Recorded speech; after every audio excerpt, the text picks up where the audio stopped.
Qu'on l'utilise au quotidien ou non, posséder une voiture coûte très cher. Imaginez un monde idéal où vous ne paieriez que lorsque vous roulez. Forcément tentant. C'est en synthèse le concept de l'autopartage. Le phénomène connaît depuis 5 ans une progression sans précédent. Plus d'une vingtaine de structures se partagent le marché en France. Alors, comment fonctionne l'autopartage? Pourquoi un tel engouement? Le concept connaît-il des limites? Direct Auto a mené l'enquête. Eric et Florence sont utilisateurs de l'autopartage chez Mobizen. À 5 minutes de chez eux, ils ont réservé cette Mercedes classe A. Un bip avec cette carte magnétique, un code pour récupérer les clés et c'est parti pour une course à 20 km de Paris. Se rendre à une soirée, rendre visite à de la famille en proche banlieue, autant d'occasions pour le couple d'utiliser ce service. Aucun d'eux ne regrette leur voiture. En fait, on s'est rendu compte que la location d'un parking, le crédit sur la voiture, on a fait donc nos comptes et au bout d'un moment, on s'est rendu compte qu'on payait un entretien et une assurance pour un véhicule dont on ne se servait des fois même pas une seule fois dans le mois. Aujourd'hui, en utilisant l'autopartage pour les trajets courte durée et la location de voitures traditionnelles pour les vacances, voici le résultat. On arrive à un budget voiture qui est aux environs annuels maintenant de 1 500 €. Après avoir fait quelques emplettes, retour à Paris. En plus de leur abonnement mensuel de 9 €, le couple a payé pour cette course de 3 heures 21 €. Place de parking, assurance et essence comprise.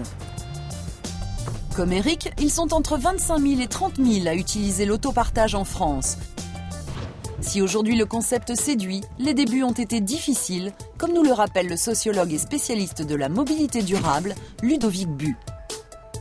L'autopartage est né dans les années 70, en France en tout cas, à Montpellier, avec une expérience assez amusante avec des SIM-Camille où on mettait des jetons dans les voitures pour pouvoir les utiliser. C'est ensuite mort assez rapidement, je pense que c'était un petit peu trop tôt. L'autopartage ne se relance qu'en 1999 et connaît une explosion à partir de 2007.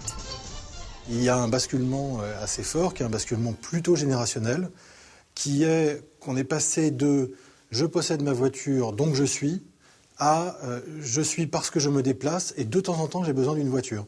On est passé de la possession à l'usage. L'autopartage est à la mode et les structures rivalisent d'imagination pour développer le concept. Exemple avec la société Buzzcar qui met en relation des particuliers via Internet et une application smartphone. Ce jour-là, Harold va louer la voiture de Peter. Voilà carte grise, d'accord, photocopie et assurance. Okay. Donc vous gardez ça. Pour sa Golf, Peter demande 3,75 € de l'heure et 33 centimes du kilomètre. Après que Buzzcar ait prélevé sa commission, il touchera 65% du montant total qui peut l'aider à rentabiliser sa voiture. Harold va utiliser ce véhicule pour son travail. Il est gérant d'une boutique de vêtements en ligne et ce matin, il va transférer des marchandises de chez son fournisseur à son entrepôt.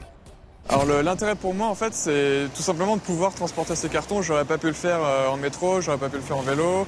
Je n'ai pas de voiture, donc le seul moyen pour moi, sauf demander un transporteur, mais c'est très très cher, c'est de louer une voiture tout simplement avec Buzzcar et de faire moi-même ce transfert de cartons.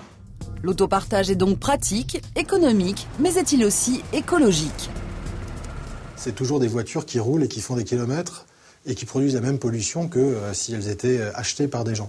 Par contre, elles ont un véritable impact secondaire positif, c'est-à-dire qu'elles occupent moins d'espace, puisque au lieu d'avoir des voitures en stationnement 96% de leur temps de vie, eh bien on a des voitures qui sont plus en circulation.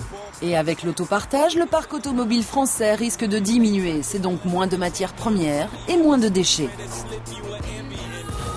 Vivre sans avoir sa propre voiture et conduire celle de vos rêves, c'est aussi possible.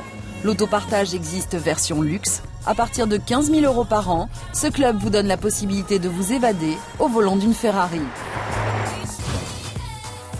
Grâce à sa diversité, l'autopartage couvre tout type de profil et pourrait dépasser les 150 000 utilisateurs d'ici 2015.